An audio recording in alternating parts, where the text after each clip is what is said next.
Boa noite. Estamos aqui em mais um Taj Backstage, o podcast da Taj Records. E como a gente costuma falar, esse podcast sempre tem 2 entrevistadores da Taj, 2 pessoas que trabalham aqui com a gente. Hoje sou eu e Thomas novamente, o famoso Taj, Thomas André Sauer. É um prazer enorme estar contigo aqui. E quando não é o Rafa, às vezes é o Lucas ou o Dudu, né? E hoje estamos recebendo um grande amigo meu, né? Jornalista, músico também, toca uma viola bem ensaboada. Nosso grande querido Ricardo Ferreira, do Carri. Valeu, galera. Isso aí. Prazer te receber, Ricardo. E antes de começar a entrevista, só quero falar que o óbvio, estamos em outro estúdio, né? Nesse momento, você pode ver quem acompanhou o último episódio, as 5 pessoas que viram o último episódio, já percebem que agora já está em outro estilo e um pouco menos backstage, mas ainda assim bastante backstage com esse caos no nosso coração. Nosso muro das lamentações da Taj. Então, só ilustrar um pouco assim quem é o Ricardo. O Ricardo, ele é jornalista do Rio Show, né? Trabalha na real, não é Rio Show, eu tô no segundo caderno agora. Você quer falar isso de novo para editar? Não tem problema não. É jornalista do segundo caderno do Globo. Antigamente ia pro Rio Show, mas agora está no segundo caderno. Você tá querendo ir pro primeiro caderno ou tá bem no segundo já? Não, o segundo caderno é o caderno de cultura, né? Sim. Então... É o mais famoso, inclusive, né? É o suplemento de cultura do jornal o Globo, né? E eu tô lá desde quando acabou a pandemia, mais ou menos. Antes eu era do Rio Show, que é uma revista de programação... Então eu não errei também, né? Não, você não errou, mas só atrasou um pouco. Enfim, é isso. Tô lá, tô no Globo já tem um pouco mais de 5 anos, sem contar com estágio. Entrei lá como estagiário em 2013, fiquei 1 ano e meio. Rodei por várias editorias e depois saí, fiquei um tempo fora e voltei como repórter. E é isso aí. Maneiro. Quando que você entrou na Globo? Primeira vez no Globo? Primeira vez foi em 2013, como estagiário. Participei do processo seletivo de estágio. Maneiro. E entrei. É um estágio bem bacana, porque o estagiário lá, ele roda várias editorias do jornal, então você faz tudo. Você faz política, você faz cultura, você faz economia, Maneiro. Faz esporte. É bom que você se encontra também, né? Você gosta mais. Você favorito era cultura ou você acabou caindo lá porque você já tinha esse pezinho na música? Então, mais ou menos, cara. Assim, na verdade, quando eu fui estagiário, a editoria que eu me dei melhor, assim, foi esporte. Porque eu já tinha trabalhado com esporte antes. Eu fui estagiário durante um tempo do jornal Lance, que ainda existe, mas não é mais jornal impresso, tá? Agora é só site. É só site? Mas o lance, pô... É só web. O lance, tipo, pra galera mais nova, assim, que não tá ligada, na nossa época, quando a gente era mais novo, a gente, tipo, levava pra escola, pra mim era uma coisa, tipo, referência de esporte, futebol, principalmente, era o Lance, né? Era o Lance, era um tabloidezinho.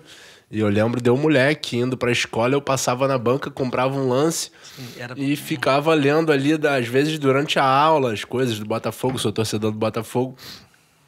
E sempre acompanhei o Lance. E foi meu segundo estágio. Antes eu passei por um jornal menor, chamado Folha Dirigida, que acho que não existe mais. Era um jornal segmentado para concurso público.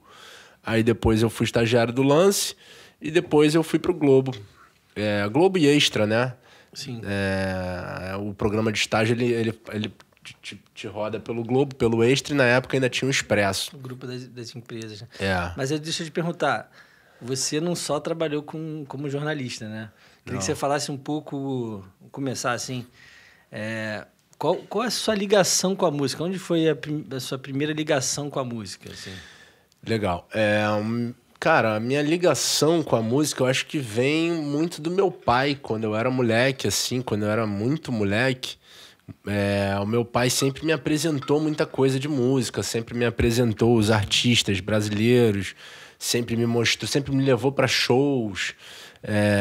Ele sempre me botou coisa para eu ouvir em casa e fazia questão que eu ouvisse. Então ele botava um disco, sei lá, do Carlos Lyra, botava para eu ouvir e eu ouvia e tal. Eu conheci Noel Rosa muito novo, assim, de tanto que meu pai ouvia, eu ouvia também.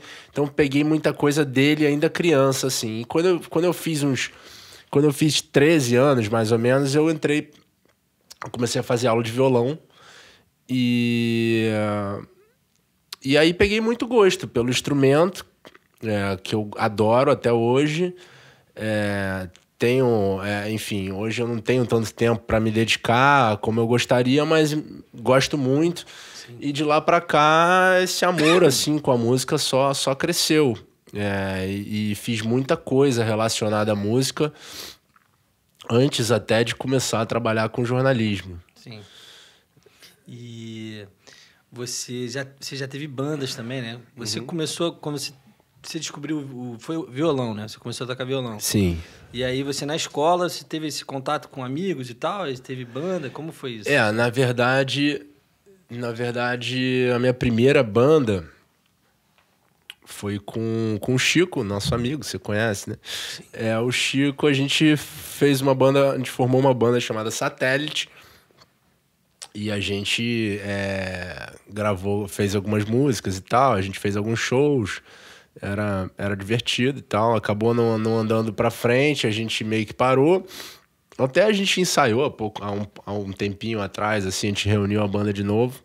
E era maneiro, assim. Depois eu tive outras bandas, inclusive tinha uma banda contigo, a Rio 90, né? Sim. E a gente se divertiu pra caramba. Foi ótimo. E eu queria... Tipo, o surgimento da Rio 90, até falei num podcast comigo que a gente teve primeiro uma banda da faculdade, né?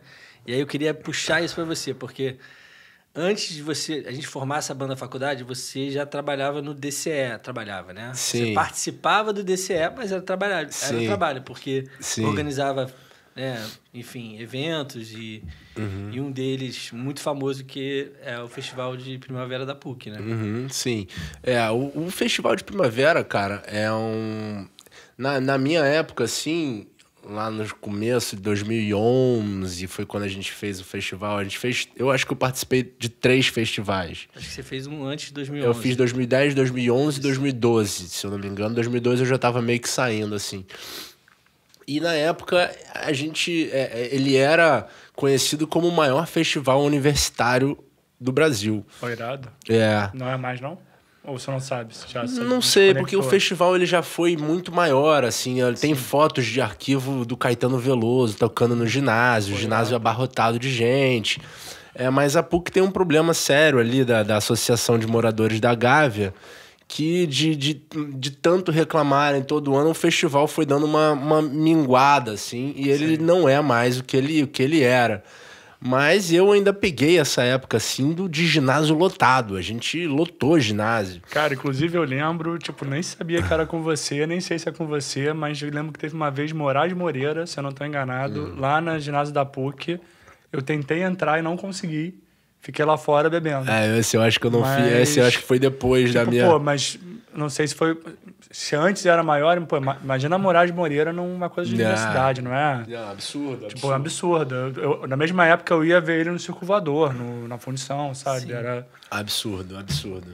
Eu fui no Gilberto Gil há pouco tempo atrás, sei lá, uns 6 anos atrás. No ginásio? Mas aí era um público muito mais reduzido, acho que a gente até se encontrou, talvez. Eu lembro disso. Porque também tinha fila, não era aquela coisa, né, que era portas abertas e, né, todo mundo chega e tal. A gente tinha que pegar um ingresso, tinha um limite de pessoas, né? Antigamente também não tinha essa coisa de limite de pessoas, era quanto cabia ali, e é isso, né? E a própria rede social amplifica, né? Então, eu imagino que em 2010, posso estar falando besteira, cagando regra, mas em 2010 você divulgava. Só que a divulgação, por mais que fosse geométrica, o Gilberto Gil vai tocar na PUC, ela tinha um limite ali do núcleo PUC. Aí, com a rede social começa, o Gilberto Gil, meu irmão, vai vir um cara lá de longe. Ainda que em 2010, acho que já rolava um Facebook. Já rolava, mas ainda não era a parada que é hoje em dia. Até 2013 teve aquelas manifestações pelo Facebook, né? Eu acho que eles seguraram um pouco as divulgações, porque eu lembro que foi assim, ó, Gilberto Gil vai tocar daqui a 1 hora na PUC, vamos, uma coisa assim. Mas o Festival de Primavera, cara, assim, foi uma coisa muito legal de fazer. Primeiro porque, assim, eu lembro que eu me interessei pelo Festival de Primavera como espectador, assim, como aluno. Um belo dia, no começo da faculdade, vi que tava rolando, fui no ginásio e vi umas bandas muito boas se apresentando, assim. Eu falei, caramba, que foda. Festival de Primavera. Eu entendi o que era o Festival de Primavera e no ano seguinte eu tentei inscrever a minha banda, a Satélite. E tinha uma urna, assim, no DCE para botar as inscrições ali. E eu botei a minha ficha nessa urna e a urna era meio que transparente. E aí o tempo passou, acabou o prazo das inscrições, as bandas foram selecionadas e quando eu fui passar no DCE, assim, eu olhei pra urna e a minha ficha ainda tava ali, tava lá dentro, ou seja, ninguém nem pegou a minha ficha de inscrição. Pô, e eu rolava um pouquinho isso também, né? Tipo, galera... a galera de diretório... reclama aqui... E eu fiquei com isso na cabeça, eu falei, porra... Aí no ano seguinte eu procurei quem era do DCE, eu procurei ali que eu queria fazer parte da organização do DCE. Enfim, porque eu achava legal essa coisa de produzir festival e tal, eu achava legal. Já tinha alguma experiência com produção de evento cultural, já tinha feito algumas coisas. E aí conheci a galera do DCE, que era uma galera super gente boa. Tenho muito carinho por toda essa galera até hoje, de vez em quando a gente se encontra e tal. E aí consegui tocar no Festival de Primavera e consegui participar também da produção do festival. E a gente chamou artistas incríveis, assim, por exemplo... Você tocou... A primeira vez que você tocou foi com a Bocada? Ou foi com a Bocada. Eu era da banda. Você, Roger e Lombardi, né? Na bateria, Roger na guitarra. Mas esse foi o segundo ano que você organizou, eu lembro, né? Porque você Cara, agora eu acho que... Porque esse ano eu organizei com você. Eu lembro que você me trouxe para o DCE. Óbvio que você já tinha um grau, assim, de produção elevado. Eu lembro que no ano seguinte, você tinha até buscado bandas no aeroporto, né? Isso, Antes de entrar nessa parte, assim, que eu acho que é até legal a gente falar... Essa história é boa. Mas qual foi a sua primeira experiência com produção? Porque quando você foi, pelo que você falou, eu achei que era a tua primeira experiência com produção. E pelo que você falou, você já teve outras experiências, né? Então, sei lá. A primeira que eu tive... Eu acho que a primeira, se eu não me engano... Eu produzi uma festa de música brasileira que começou na Barra da Tijuca, chamada Festa da Música Tupiniquim. Hoje em dia a festa ainda existe, ela se chama só Tupiniquim. E isso foi assim, foi final de 2009, 2010, alguma coisa por aí. Um colega meu de redação do jornal O Lance gostava muito também de música brasileira. Ele estava pensando em fazer uma festa porque... Nessa época, quem quisesse curtir alguma noitada, alguma festa de música brasileira, tinha que ir pra Lapa, tinha que ir pra Zona Sul. Na Barra não tinha nada desse tipo, assim. Então, o mote da festa era levar esse tipo de... esse conceito pra Barra da Tijuca, que sempre foi um bairro mais quadradão. E levamos. E a festa deu super certo, assim. Foi um começo... bem trabalhoso e tal, a gente não ganhava nada, a festa era gratuita, era uma coisa assim da gente botar o nosso dinheiro e comprar equipamento e correria, mas foi crescendo, e aí bombou, a festa bombou, a gente chegou a dividir o Circo Voador com Baia, e depois a gente fez uma temporada muito boa no Bom Sujeito, que era uma casa na Barra também. Maravilhoso. Aquela época foi muito boa. E aí foi essa a minha primeira experiência com produção cultural. E quando você virou e falou, tipo, vou dar uma pausa aqui na produção e vou focar 100% no jornalismo? Ou foi tipo, cara, estou trabalhando demais, não consigo mais fazer nada? Isso aí, na verdade, Rafa, isso aí nunca existiu, assim. Nunca existiu essa coisa assim, não, vou parar de fazer... Sim. Uma coisa para focar na outra. As coisas sempre andaram meio que juntas, assim, e eu fui meio que a partir das oportunidades que foram aparecendo e tal. Mas voltando ao Festival de Primavera, uma história bem legal que aconteceu, eu sempre fui muito fã do João Donato. Meu pai sempre passou isso pra mim, assim, meu pai sempre foi muito fã do João Donato também, sempre ouvi desde pequeno e eu sempre achei ele foda, assim, um cara com um piano que tem uma assinatura, assim, muito dele.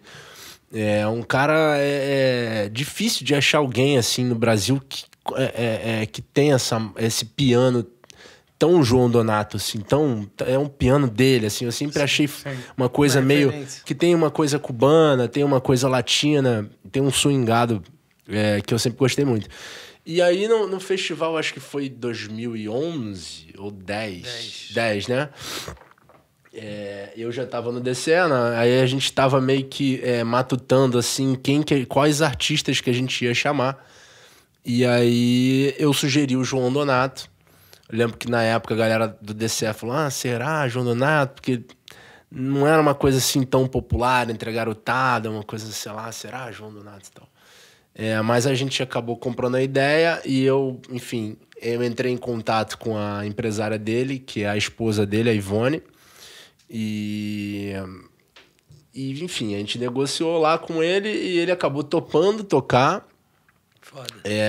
Ele até cobrou um cachê reduzido, porque ele entendeu que era um projeto universitário, que a gente não tinha muita verba e tal. Ele topou e ele fez um dos shows mais incríveis que eu já fui na minha vida inteira, que foi no DCE da PUC, no ginásio da PUC.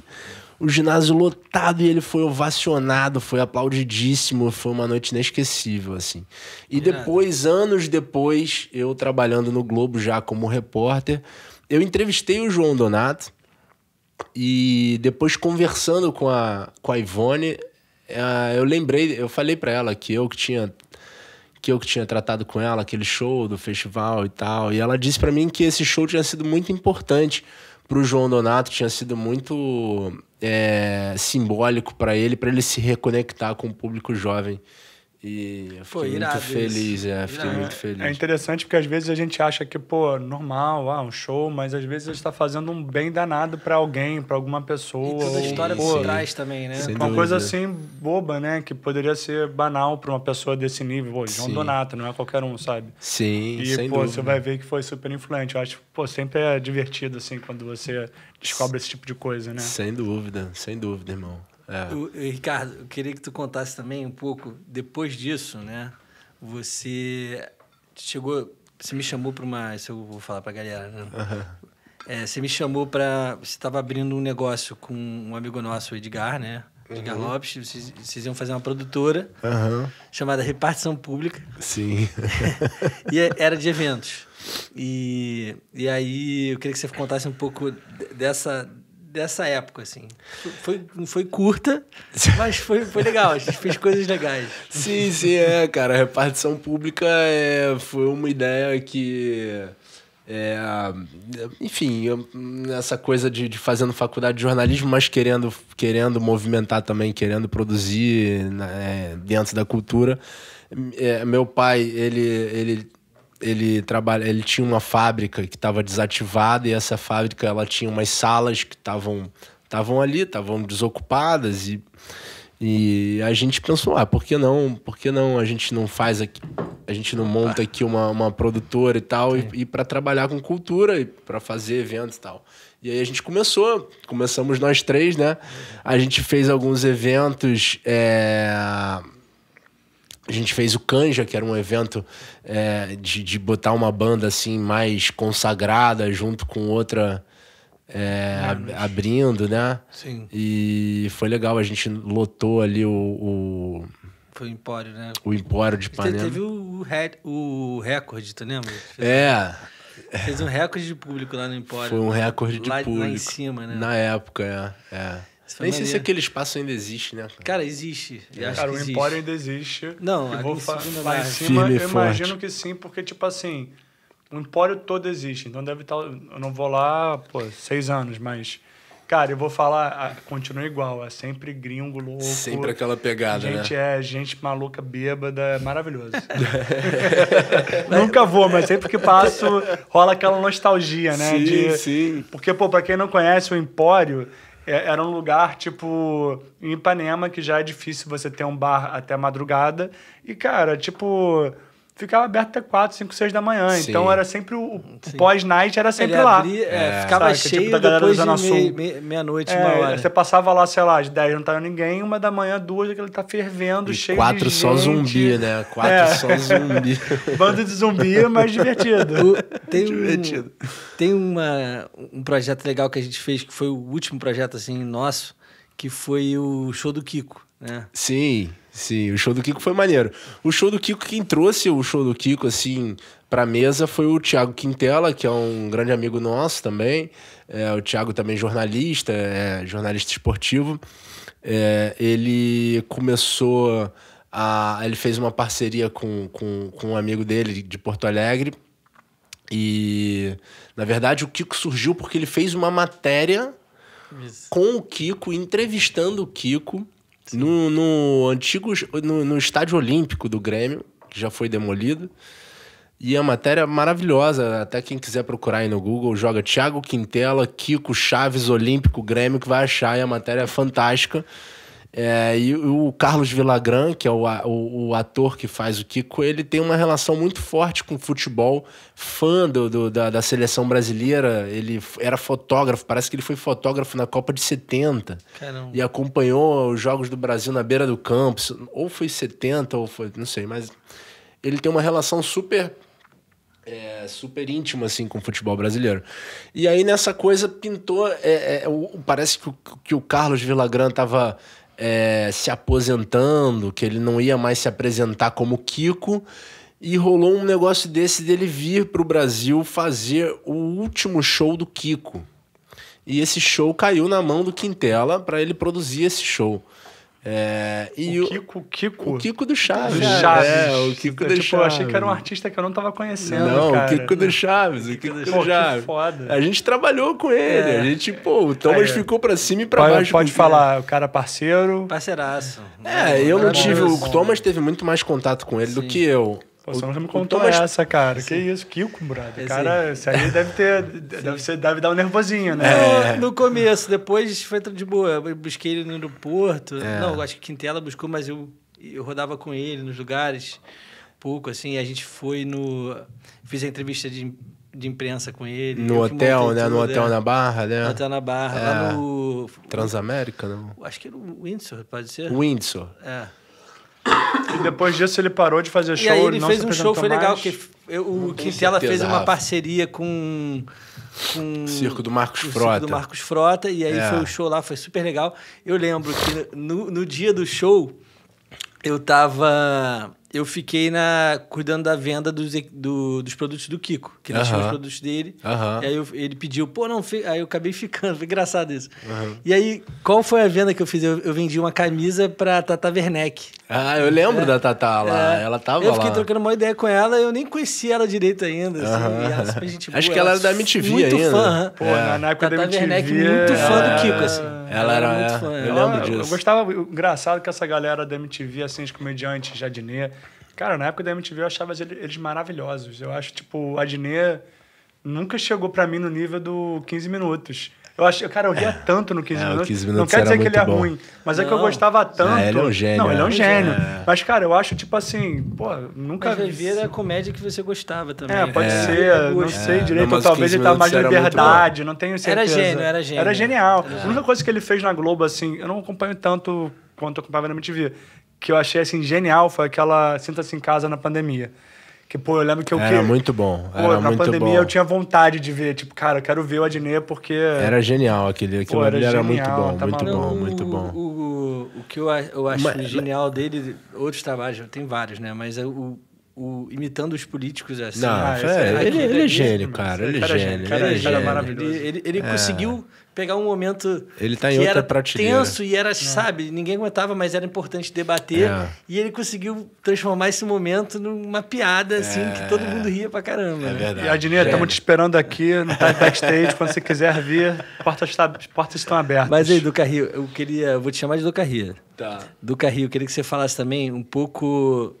Quando você teve essa mudança como você começou a trabalhar na Globo, até antes, você trabalhou um tempo no Rock in Rio também, né? Sim, aí... quando eu saí do meu estágio do Globo, eu morei um tempo em Dublin, na Irlanda, morei 9 meses lá, e quando eu voltei pro Brasil, isso em 2016, eu voltei procurando emprego, tava numa situação meio difícil de achar emprego e tal, e aí pintou essa oportunidade no Rock in Rio para fazer as redes sociais do Rock in Rio. E aí eles me contrataram num freela que era para durar só o festival de 2017. E era para fazer só o festival. Eu fiz o festival, foi incrível, foi muito legal de fazer. A gente bateu, eu lembro que a gente bateu recordes assim de engajamento de rede social. Eu não era o único, óbvio, tinha uma equipe fazendo essas redes sociais.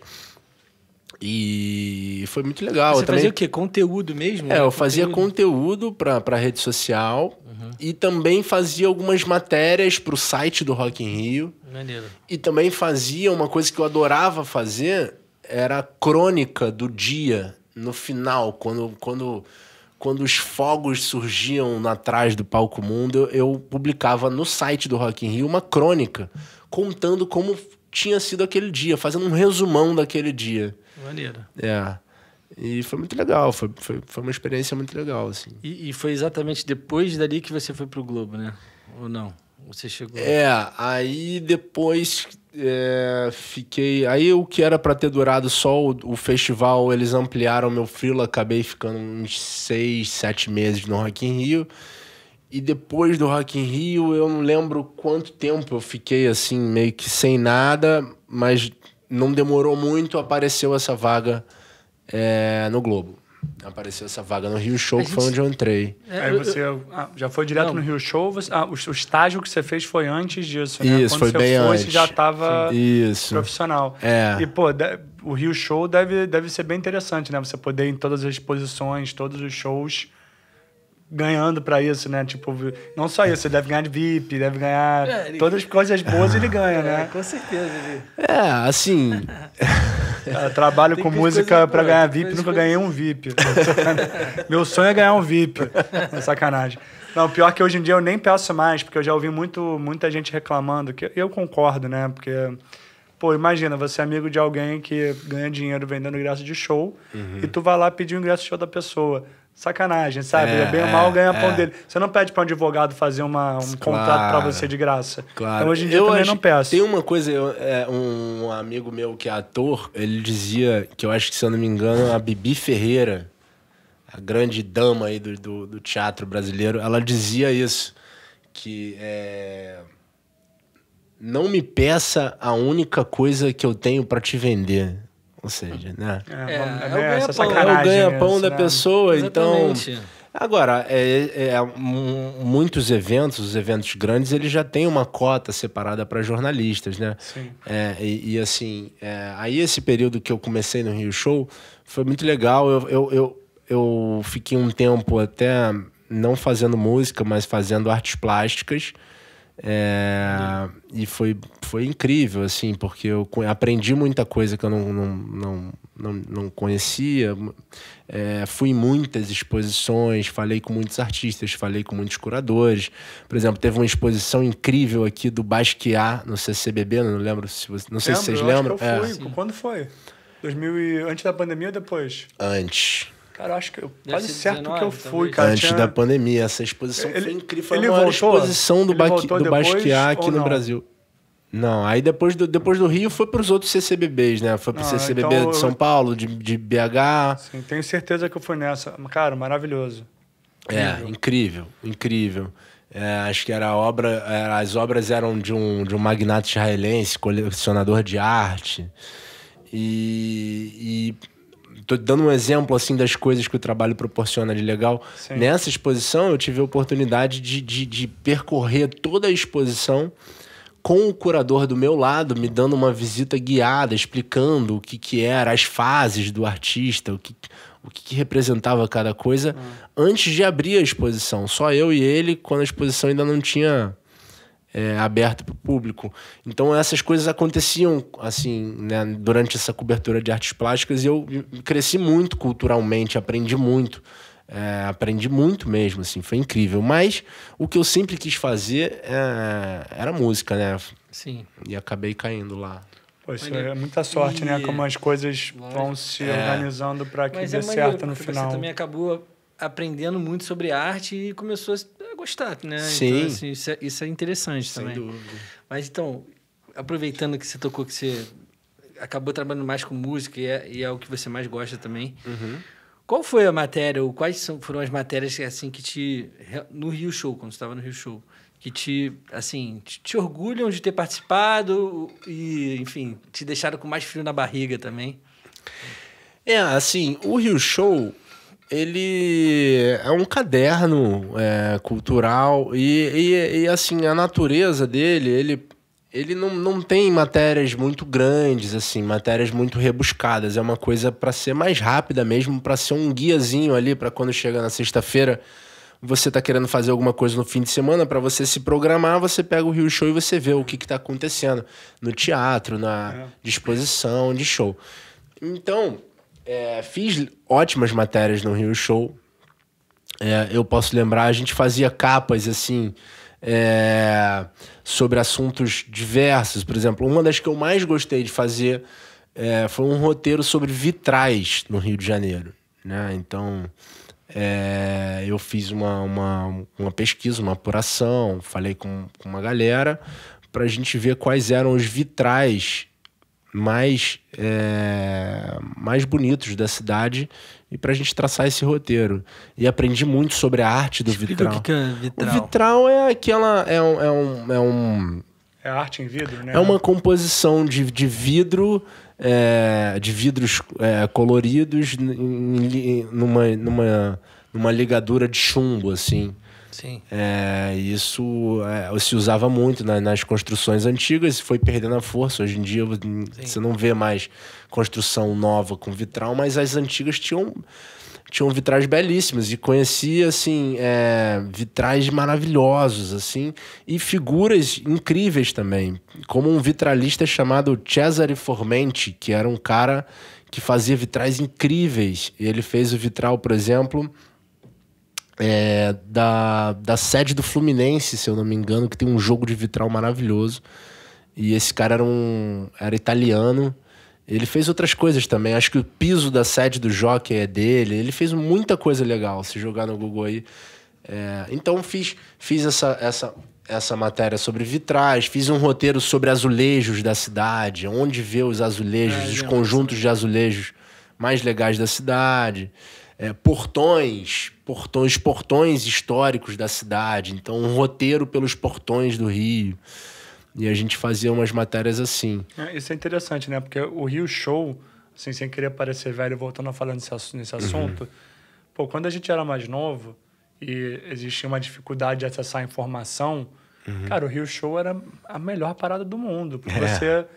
tinha lá um resumo de tudo que você podia fazer, tudo mais. E aí eu imagino que com o tempo, com a internet e tudo mais, você começa a ter esses trabalhos mais abstratos, né? Tipo, não abstratos, mas explorar mais um tema e poder ir e ver. Porque eu imagino que antigamente fosse só... tem isso. Hoje em dia já tá mais nesse...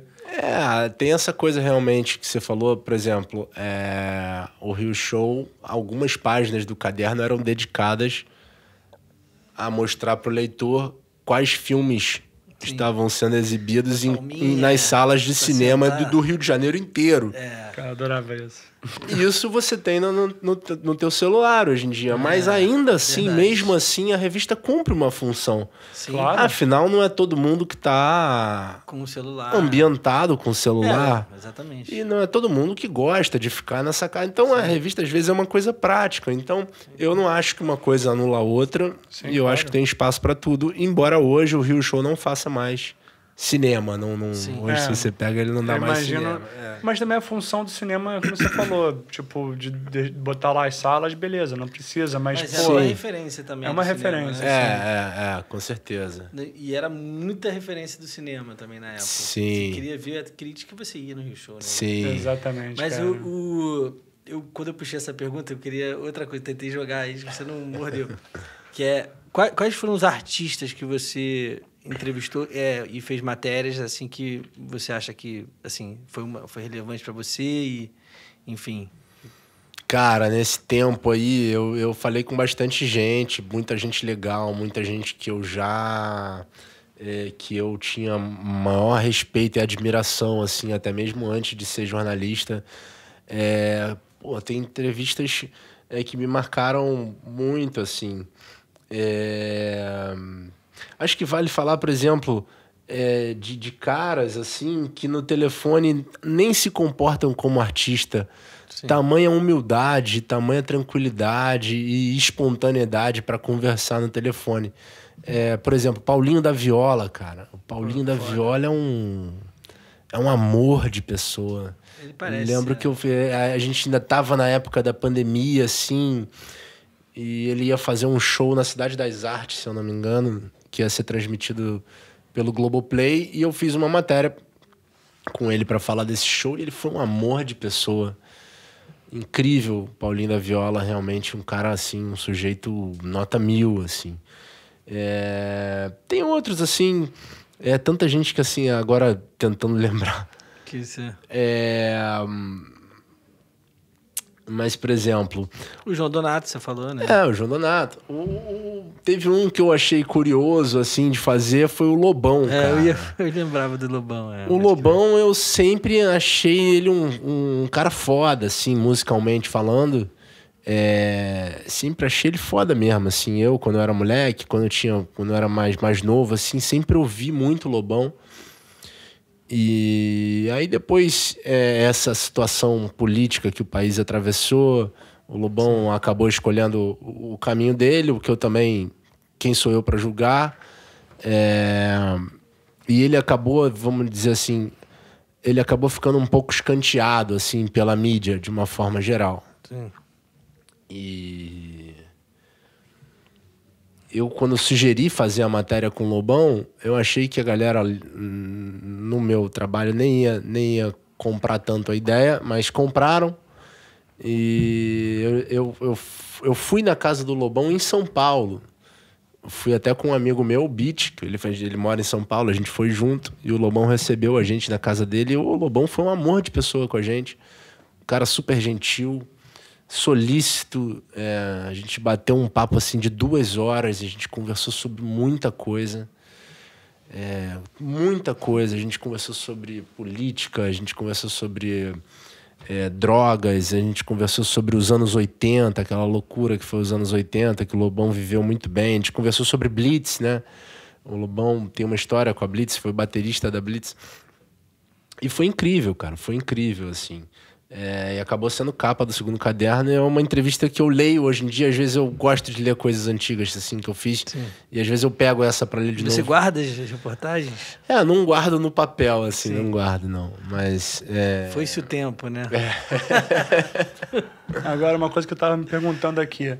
Teve alguma entrevista que tu ficou bolado, assim, de... Cara, vou entrevistar tal pessoa, meu Deus, cara, vou ter que me segurar. Cara, tem... Assim, vou te falar, Rafa...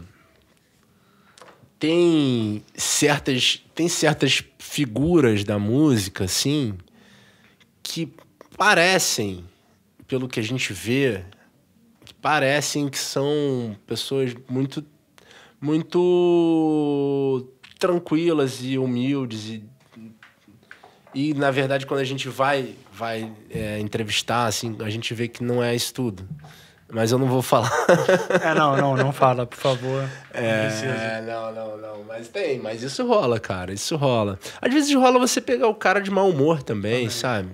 Sim. Mas acho que quando ele quis dizer isso, ele quis dizer, tipo assim, que você falou assim, caraca, eu sou fã pra caramba. Não é que, tipo, até legal que você puxou, isso? Exatamente. Não era que é babaca, não quero assistir, não quero clickbait, não. Tá.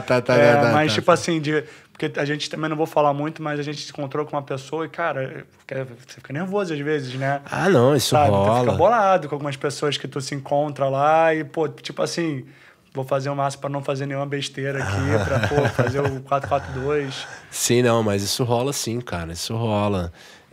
Por exemplo, um cara que eu sempre fui muito fã é o Ivan Lins. Eu, há pouco tempo, estive na casa do Ivan Lins, o cara me recebeu lá pra gente, pô... Foda.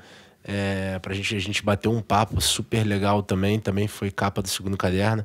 E, assim, a gente vai ficando, assim, mais cascudo, né? Eu tenho pouco tempo de profissão, sou novo, tenho colegas que são muito mais experientes e muito mais tarimbados, mas a gente vai perdendo o nervosismo, né? Então, eu cheguei tranquilo na casa do Ivan, ele me recebeu super bem, foi um papo super legal, mas isso rola, assim, às vezes te dá um cagacinho. Tem umas pessoas, especialmente quem trabalha com música, que está acostumado a fazer shows grandes, que a própria presença da pessoa já é muito forte. Sim. Pessoas, tipo, não é nem expansiva, mas, tipo, pessoas meio iluminadas. Sim. Tipo, eu lembro que, em 2014, eu acho, eu conheci o Marceliuca, fui algumas vezes pra casa dele, e eu lembro que eu achava engraçado, que carioca, quando fala, todo mundo tentando um falar mais alto que o outro. Cara, o Yuka falava uma serenidade, todo mundo calava a boca e eu ouvia, porque a energia do cara era tão forte que a atenção vinha, né? Então, eu acho que, tipo, você entrar num lugar com essa energia já... Sim, sem já dúvida. É legal pra caramba, é divertido. Puxar essa coisa de energia que ele disse, e shows? Você já foi em muitos shows, né? Sim. Que eu acompanho aqui teu Instagram. E, pô... eu vi você há pouco tempo atrás, você estava no Mineirão, né? Você foi no... Qual show? Que show era? No Mineirão eu fui no último show do Skank. Pô, irado. E foi foda, cara. Foi foda o show do Skank. Os Mineirão lotados, acho que, se eu não me engano, 50 mil pessoas no Mineirão. Sim. Eu sempre fui fã do Skank, eu sempre achei uma banda foda. Acho o Samuel, um músico foda. Acho a banda inteira muito boa. É uma banda muito competente, uma das maiores bandas aí da história mesmo, do Brasil. Se você for ver a quantidade de hits, a quantidade de sucesso, é uma banda muito vitoriosa. E eles resolveram, enfim, dar um ponto final nesse ciclo aí. Às vezes é um tempo mesmo, né? Tomara que não seja tempo. Cara, eu acho que eu não gosto desses caras que se aposentam pra voltar daqui a 2 anos. Se aposenta, vai, irmão. Tipo, beleza, daqui a 10 anos, beleza. Los Hermanos, eu adoro Los Hermanos, mas, eles começaram com essa tendência que eu acho péssima. Porque você nunca sabe quando é real, quando Ele é muito fã do Los Hermanos. Cara, eu sou muito fã. Eu já fui em 5 shows finais de Los Hermanos, irmão. Já fiquei bolado 5 vezes. Não, agora nem vou mais. Sempre rola, assim, esse papo sempre rola, realmente. Não, mas eu acho que é um jeito do cara dizer assim, ó... É simples, na real. Não contem mais com o Skank, até segunda ordem. Agora, nada impede o cara de reunir. Claro. Eu acho que é uma coisa assim... Mas eu te entendo. É o marketing, né? Acho que é vender show, vamos ser justos. Tem um pouco disso que ele tá falando. Tipo, o Milton Nascimento realmente se aposentou, tenho certeza. Sim, não sei, daqui a pouco ele brota aí. Não, mas, por exemplo, eu entendo isso que ele tá falando, isso rola, e tipo, eu não vejo problema também, porque assim, é a forma de você ganhar um pouco mais de dinheiro, promover o teu show da sua banda, que às vezes está até mais esquecido ali, né? Então, assim, é uma forma também de... Gente, vamos fechar com chave de ouro. Sim. E também tem uma coisa seguinte, não quer dizer que parou para sempre. Não, os outros... Os membros da banda, cada um vai fazer um projeto, provavelmente. Sim. Não necessariamente um projeto musical. Às vezes ele vai fazer um projeto, ele tá com uma fazenda, ele tá afim de... Esse cara que abriu uma concessionária. Exatamente. Então, assim, se aposentar mesmo, são pessoas, entendeu? Isso. Então, assim, são projetos que rolam. Às vezes, vamos reencontrar, vamos fazer um show de reencontro, assim. Mas, por brincadeiras à parte, até complementando, eu já conversei, assim, um tempo atrás com um pessoal desse tipo de banda famosa que, faz turnê no Brasil todo, que já está um pouco mais velho. E nem fui eu que conversei, né? Foi uma conversa com alguém que conversou e a gente começou a dialogar sobre isso. Que era mais ou menos assim, cara, sei lá, uma banda dessas, que o pessoal já tá velho, o pessoal já ganhou a vida deles, já estão aí no boca do povo, já tocaram, já foram famosos. Aí vai fazer uma turnê de 50, 60 cidades todo ano. E aí, o que acontece? Satura. Claro. Então, o cara vai trabalhar pra caramba pra talvez sair no 0 a 0, talvez porque as pessoas não sabem disso, não veem, o quanto é caro você fazer uma turnê, especialmente fazer uma turnê do Skank. Por menor que seja, por mais tranquilo. Então, eu acho, se eu tivesse essa situação, eu preferia muito mais fazer 10 shows a cada 2 anos, que eu tenho certeza que vão lotar e vai me dar um valor alto de lucro, do que ficar fazendo 40 shows por ano, que nunca vai todo mundo, tá meio assim. Sem dúvida. Então, essa matéria que eu fiz para faz totalmente sentido. Eu fui lá, vi o show, e depois a matéria que eu fiz foi uma crônica sobre o show, mas também falando da história da banda e com entrevista com os integrantes. E uma das coisas que eu perguntei para eles era o que você, nesses anos todos, o que você já tá meio de saco cheio, assim, o que você não vai sentir falta? E quase todos disseram a mesma coisa, que era, bicho, eu não aguento mais ir pro aeroporto de Confins e ficar lá esperando o voo. Entendeu? Então tem certas coisas que o cara faz isso há 30 anos, o cara não aguenta mais, entendeu? Então, porra... Cara, eu fui no Barão Vermelho, fui no Barão Vermelho e eu fui lá, Barão Vermelho, tudo mais, lendário, mas você vai pegar lá o instrumento, o baixo do Barão Vermelho, não é nada demais, é um baixo bem simples, tipo... Beleza, complementa a música. Agora imagina o maluco ter que tocar, por 30 anos aquela linha de baixo e bete balança.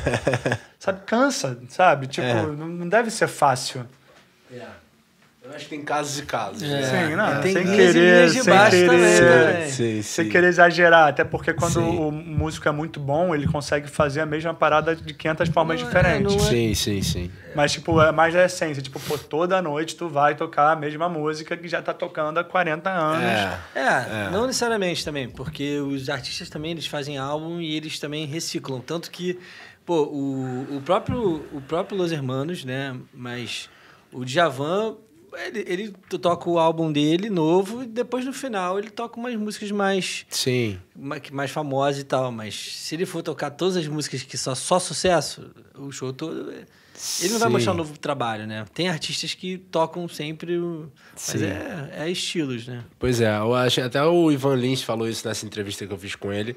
Ele falou, cara, às vezes as pessoas me perguntam se eu... você não fica de saco cheio de tocar Madalena, não? Ele falou, cara, eu amo tocar Madalena. Eu amo minhas músicas e adoro tocar todas as minhas músicas. E é um cara que é desses caras que vai fazer show e toca os sucessos mesmo. E é isso aí. E vambora. Ele disse que aprendeu essa coisa com Frank Sinatra, com esses caras, com esses crooners americanos. É o seu né, o maior... É o seu trunfo, né? Pois é. Tem que ser tocado. Outra coisa que eu queria falar, mudando de assunto totalmente, é a coleção de violões do seu pai, que você depois começou a ter gosto, também tem, é bem menor do que o teu pai, mas sim. se você puder falar um pouco Isso é legal. Dessa paixão pelo violão e tal, e um pouco sobre os violões. Legal. Cara, Meu pai sempre tocou violão, né? De forma assim amadora, não é músico profissional. Ele é engenheiro, mas ele sempre gostou de música, sempre tocou violão. E uma coisa assim de uns 15 anos atrás, acho que até mais um pouco, ele entrou numa onda de comprar violão, assim. E ele começou a comprar uns violões, começou a ver umas oportunidades, assim. E começou a garimpar e começou a achar uns violões uns preços que interessavam, com um foco de violão brasileiro, principalmente das famílias italianas, né? De Giorgio, Giannini, Del Vecchio, que são os violões, os melhores violões, né? Principalmente dos anos 60, 70. E aí ele começou a garimpar e começou a aumentar, ele começou a fazer uma coleção, assim. Isso tem uns 15 anos que ele começou isso. E ele começou a comprar e vender, assim. Ele comprava, vendia. Um belo dia, cara, eu tava andando assim, andando na rua, assim. E aí você falou que é fã do Los Hermanos, né? Aí toca o meu celular, cara. Aí meu pai falou assim, Ricardinho, eu tô com um cara aqui que quer falar com você. Fala aí com ele aí. Aí botou o telefone pra mim. Aí assim, opa, Ricardo, aqui é o Marcelo. Beleza? Marcelo? Que Marcelo? Aí ele, Marcelo Camelo. Eu falei, que isso, cara? Porra, é o Marcelo, porra. Eu falei, tá de sacanagem, passa pro meu pai. Eu falei, tá de sacanagem, passa pro meu pai aí, cara. Tá me gastando. Ele, não, sou eu mesmo, tô aqui com teu pai, ele tá me mostrando os violões dele, que foda, sei que. Ele falou que você é fã dos Los Hermanos, prazer falar contigo. Eu falei, caralho, pô, eu sou teu fã mesmo, não sei o quê. Fiquei trocando uma ideia com ele ali. Aí ele até tocou uma música pra provar que era ele, tá ligado? Tinha que ter isso gravado, cara. Isso é fantástico. Aí meu pai vendeu um violão pro Marcelo Camelo. Foi demais. Um Do Soto. Pô, irado. É. E... Enfim, aí de lá pra cá, cara, essa coleção, ela foi crescendo. Hoje, assim, eu não tenho violões que são meus, nem... não existe isso assim, meu pai tem os violões dele e eu tenho os meus, é tudo uma coleção só. Tem alguns que ficam comigo, assim, que ficam mais comigo, que eu gosto mais, outros ficam com ele, mas a gente tá sempre... Sim. Agora, uma história curiosa, o meu pai, ele comprou num leilão um violão que foi do Baden Powell. Pô, foda. Irado. E aí... Uma vez eu entrevistei o Marcel Powell, que é filho do Baden, excelente instrumentista, toca violão assim, porra, dispensa comentários, o Marcel é gigante. E entrevistando ele, a gente, o cara super gente boa também, a conversa fluindo, a entrevista fluindo. No final da entrevista eu falei, pô, cara, inclusive... Meu pai tem um violão que foi do seu pai. Aí ele falou, caralho, é mesmo, cara? Eu falei, é. Aí ele, mas que violão é esse? Eu falei, pô, é um Abreu e Passos e tal, que foi vendido num leilão em 2000 e tanto. Aí ele falou, porra, eu lembro desse violão e tal, não sei o quê. E ele ficou encantado com essa história, e ele falou, pô, eu quero lá ver esse violão, cara, porque eu lembro desse violão na casa do meu pai, eu quero lá, quero conhecer teu pai, cara. Que irado. E aí ele foi lá, eu levei ele lá na casa do meu pai, que é em Vargem Grande, e a gente passou um dia inteiro lá. Ah, pode crer. A gente já fez uma sessão de foto na casa do seu pai, né? Ah, é verdade. Eu não fui, mas eu lembro. É verdade. Pô, a casa do seu pai é irada. É irada. Pô, demais. E aí, cara, essa coleção, ela tá aí, bicho. Inclusive, quem comprou um violão comigo esses dias... Não tem muito tempo, não tem nem um mês, foi o Tim Bernardes. Pô, demais. O Tim Bernardes foi lá em casa. Irado. Ele comprou um de Jorge Senhorinha, dos anos 60, série ouro, um violão incrível. O Tim Bernardes, ele tinha já um Senhorinha que ele perdeu num voo internacional. Pô, que sumiram com o violão dele. Aí ele queria um mais ou menos parecido, assim, mesmo modelo. Ele sabia que eu tinha, porque ele já tinha ido lá em casa uma vez. Aí ele foi lá em casa há pouco tempo, comprou, gente boa pra caramba. Tinha. Ele parece um cara legal. Ele é nota 10, cara, legal. Gente finíssima. Deixa eu falar, posso abrir para perguntas? Não, eu queria falar uma coisa antes, tipo, antes da gente que já tá chegando a hora do jogo do Botafogo, né? Então, eu não sou Botafogo não, sou Flamengo, mas... Ele é Botafogo. Mas a gente respeita, né? A gente respeita aqui a gente aceita todo tipo Talvez de quando sair esse podcast, o Botafogo não vai ser mais líder. Mas não, vai, não fala isso pra ele não, pra ficar triste. Vai sim. Tô brincando. Porra, de qualquer forma.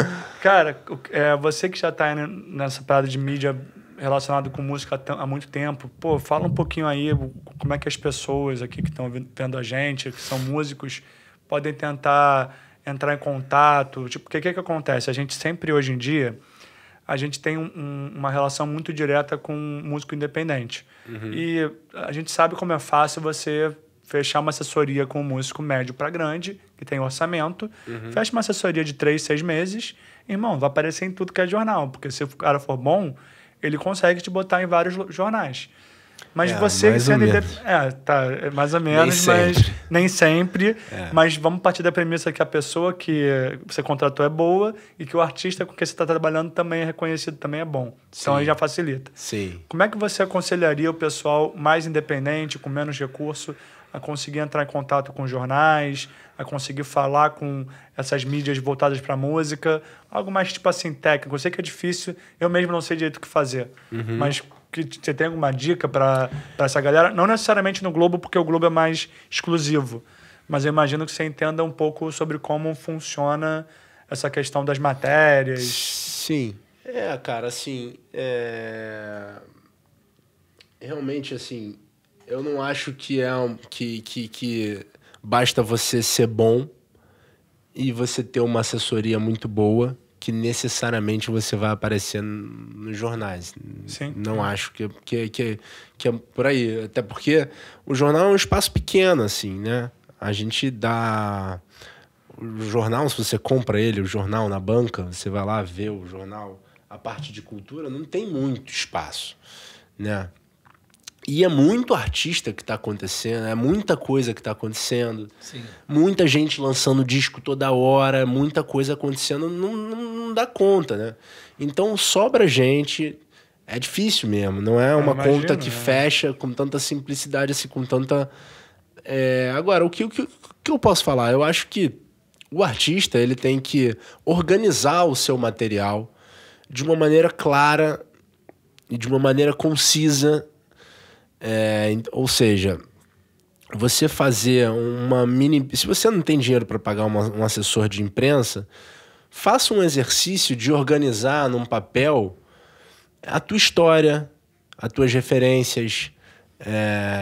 Mandar foto em alta, mandar vídeo original. Fazer boas fotos, isso é fundamental, você ter boas imagens. Não mandar a foto que lançou 2 meses atrás, mandar sempre foto nova. Isso, se assim, cara, tô sem grana pra pagar um assessor de imprensa. Bicho, todo mundo tem um amigo fotógrafo, todo mundo tem um amigo que sabe mexer ali com rede social. Pergunta pro amigo teu, pô, essa foto tá legal, faz um material legal, que te apresente. E depois disso, se você não tiver um assessor de imprensa, que realmente é o ideal, pro caso do músico profissional, vai você mesmo, assim, procura. Acho que hoje em dia, cara, tá tão amplo que a gente não tem, não é só jornal, você tem uma porrada de mídias Instagram, independentes, Instagram, e vai distribuindo, vai largando. Eu acho que, sem querer, falando sério, sim, claro. Pro artista independente, cara, procura a Thais, bicho, entendeu? Sai daqui... Aí, já pega o corte aí. Sai daqui, ó. Procura a Thais, sai daqui com tudo completo, entendeu? Sai daqui com assessoria. A gente não tem assessor de imprensa, mas a gente tem o Ricardo que vai poder ajudar a gente. Não sei se é muito útil, mas ele vai dar umas opiniões ótimas. Não fazer, mas eu conheço quem vai. Sim. E assim, cara... Mas uma coisa que eu também quero fazer de adendo, que eu já mandei a pergunta ali certa, já sabendo que também o que eu queria. Gente, quando vocês forem mandar algo... Eu tô olhando na câmera para saber que é com você. Quando vocês forem mandar o material para alguém, seja para a imprensa, seja para algum investidor, para alguma gravadora, olhem exatamente o que eles estão pedindo, porque a gente fez um concurso, né? A gente abriu para as pessoas, para bandas independentes mandarem para o Thais Session o material, o vídeo, porque com essa Thais Session a gente está querendo chamar gente nova, fora do nosso eixo, para participar do Thais Session. Eu vou falar que, cara, pelo menos uns 20% a 30% não leram o que a gente estava pedindo. Então, mandavam arquivos fora do padrão, mandavam arquivos de uma forma que não tinha como a gente baixar. E tipo assim, a gente é pequeno, foram, sei lá, 200, 250 pessoas. Uhum. Eu imagino que a quantidade de material que vocês recebem que é inapropriado para você, não é fácil de você pegar e ver. Uhum. Então, cara, já corta. Porque ele recebe 20, 40, 300 coisas, não necessariamente ele, mas a pessoa recebe 20, 100 artistas falando porque que eles são especiais. E aí, quando vai ver, não tem um link, não tem um release. Pois é, o artista tem que facilitar a vida de quem ele quer que olhe para ele, né? Então, por exemplo, o cara vai se inscrever num festival, ele tem que mandar tudo direitinho, ele tem que olhar, ele tem que reler, ele tem que... Assim, não basta nem você reler, você tem que dar para pessoas da tua confiança ler, para que essas pessoas leiam para você. Entender que a minha mensagem. Tá bonito isso aqui, tá bom isso aqui, lê isso aí para mim, você tá entendendo? Tá claro, tá conciso? E contar a tua história de uma maneira mais clara, você tá vendendo o teu peixe, né? Então, isso é importantíssimo, você ter... esse material. Maneiro, perfeito. Agora então vou abrir para perguntas. Vamos fazer o seguinte, galera. É o seguinte, backstage funciona assim. Sempre tem uma galera ali, tem uma galera operando. Tem o Dudu aqui, que tá sempre aqui, que comanda as câmeras. Dudu. Tem o Lucas, que ele de vez em quando tá aqui também, mas hoje ele tá operando o áudio. E tem a galera que cola aqui, o Johnny, que trabalha com a gente direto, aí, produtor musical, tá? Hoje veio aqui assistir. Tem 2 amigos nossos também, o Pedrinho e o Beat. Então, assim, quem quiser fazer pergunta, chega aqui dentro e vem individualmente. A gente quer perguntas, então, tipo, pode vir. Se todo mundo quiser fazer uma pergunta, não tem problema. Chega aí. Ricardinho, ouvi as histórias, maravilhoso, e me lembrou de uma experiência que eu tive contigo e com o Thomas, que foi a feira, cara. Caraca. Sem dúvida. Então eu queria te ouvir sobre a feira, como é que foi fazer a feira e como é que ela contribuiu, o que ela representou na tua carreira de profissional da cultura, como é que ela somou, como é que ela agregou nessa... Perfeito, excelente pergunta. Essa pergunta se encaixa aqui dentro do que a gente estava falando, dessa coisa da produção cultural. E eu sempre achei assim, cara, que não é produzir por produzir, não é você produtor cultural porque é bacana ser produtor cultural, porque é legal, é terrível hype, ser produtor cultural. porque é hype, tá ligado? Não, eu acho que é legal você fazer projetos que você realmente acredite, que você acha, que você realmente acredite que agregue alguma coisa para alguém, né? E enfim, a feira foi uma oportunidade que a gente enxergou. A gente é amigo de infância, eu e o Pedro, e como a gente tem um grupo de amigos assim de infância, que a gente morava num condomínio, e esse condomínio tem muito espaço aberto, muito espaço, praças, e a gente imaginou fazer uma feira numa das praças do nosso condomínio.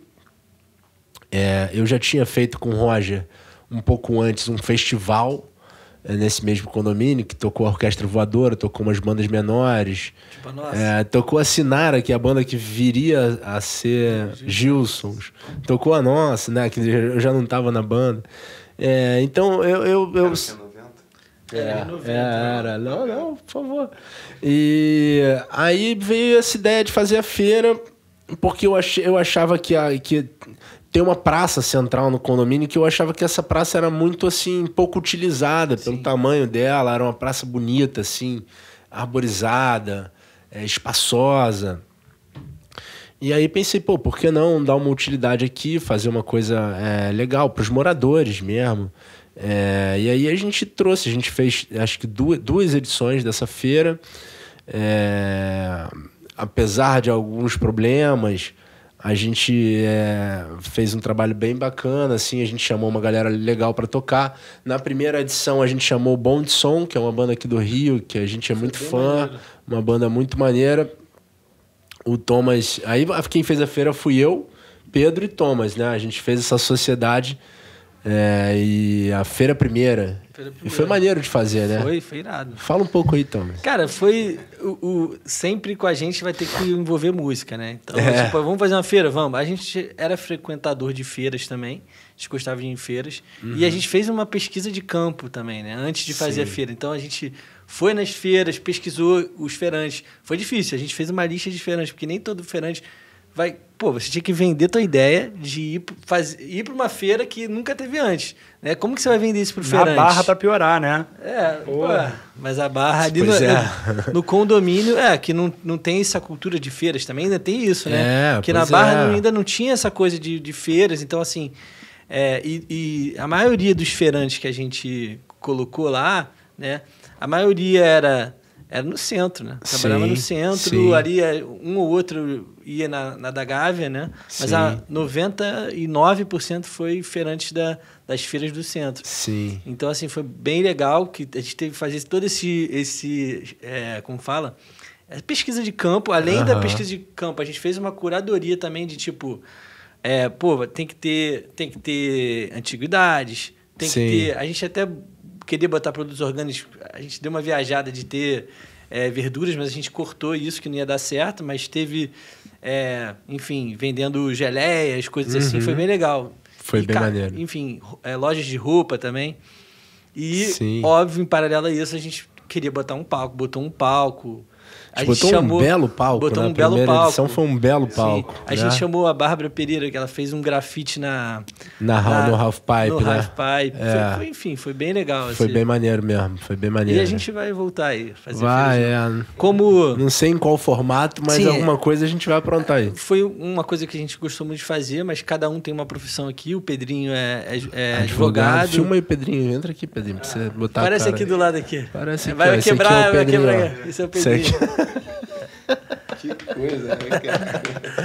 Pedrinho, advogado, o Docarrio, o Ricardo está entrevistando aqui, é jornalista, né? Eu sou produtor musical, então cada um tem uma vida, mas a feira nos une, né? O Lucas, que está ali, ele tinha